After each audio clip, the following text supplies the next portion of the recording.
Bonjour, Monsieur Pavon. Aujourd'hui, vous allez connaître à propos de la révolution de la langue nationale, surtout les rôles de l'instruction publique dans l'apprentissage du français. Cette époque a eu lieu entre 1789 et 1870. L'exposé est divisé par deux parties et deux locuteurs, M. Zapata et qui parle Camilo Villon. La première partie, mon camarade va raconter l'histoire, les personnages protagonistes et les textes littéraires de cette époque. La deuxième partie, je vais exposer les langues parlées car les Français n'étaient pas reconnus et les progrès réalisés par lui. L'exposé est fini par une conclusion. Monsieur Zapata, vous pouvez commencer.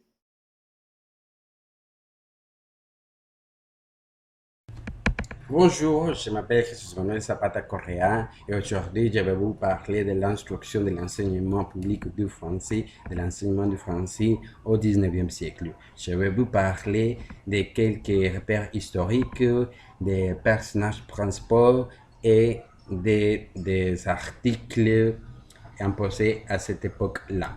Et je vais utiliser une carte mentale pour mieux expliquer cette étape. Ok? 1863, France. Environ, et je vais vous parler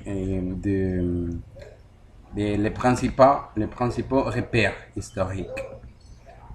Environ 7 et 8 millions de Français en France ne parlent pas le français, ne connaissent pas la langue. Ça veut dire les 20% de la population ne connaissent pas, ne savent rien du français. Et les rôles qui a pris l'instruction de la langue nationale, ça a été une instruction génocide. Ça a été une instruction d'imposition du français sur les latins et les bretons. Les latins, qui c'est la langue courante parlée par les paysans, utilisée par les commerces. Et les bretons, c'était la langue parlée en Bretagne, qui était en région au nord de la France.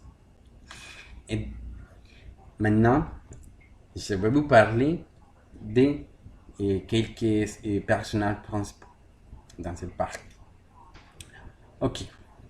La position du français, mais dans les pouvoirs de qui? Qui avait le contrôle, les pouvoirs à cette époque-là? On parle de M. Montahuilin, qui était le ministre d'instruction publique, qui dit qu'il se doit imposer et remplacer les Bretons par les Français, par la langue nationale. Et dans tous les territoires, ça voulait dire que dans tous les territoires français, l'accès au savoir et l'accès aux croyances étaient directement relationnés aux Français. On a aussi Monsieur Augusto Romion, oui, qui a été sous-préfet de Quimper en 1831, qui a stipulé que toutes les écoles doivent parler français. C'était la priorité de parler le français. Et les deux, on a stipulé quelques articles, l'article 19 et l'article 20. De l'article 19, il parle que dans toute cours, dans toute salle de classe, on doit parler en français. On doit commencer la classe et on doit finaliser la classe en parlant le français. Et l'article 20 qui parle qu'il était interdit d'utiliser les bretons, d'utiliser des livres des bretons, qui est la langue qui doit parler à cette époque-là, c'était les français. Maintenant, mon camarade Camilo, il va vous parler.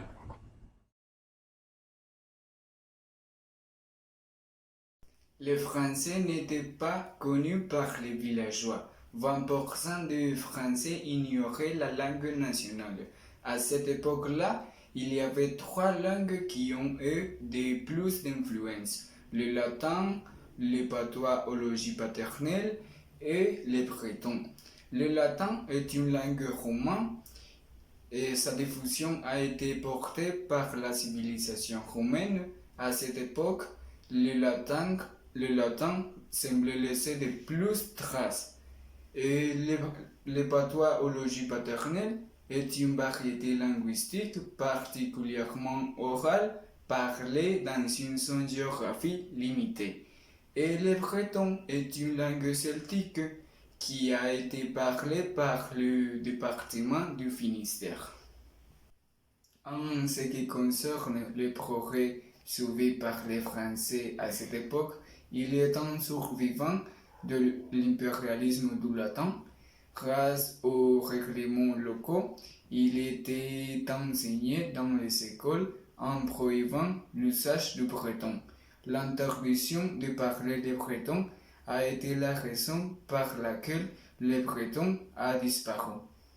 En guise de conclusion, le rôle de l'instruction publique, en d'autres termes, l'enseignement du français aux enfants comme la langue nationale en France. Particulièrement, il a été le médiateur de l'expansion du français.